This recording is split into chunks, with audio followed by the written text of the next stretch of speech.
Sen khăn khua mãi lâu ấm lâu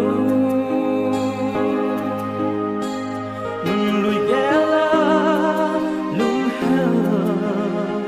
lâu lâu lung hé lên xin lại loạn hi loạn nghe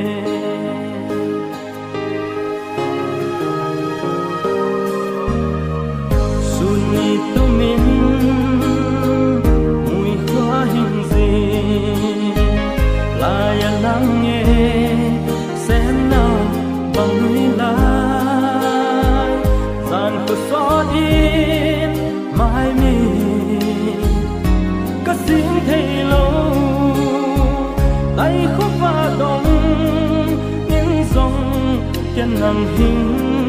ghẹo in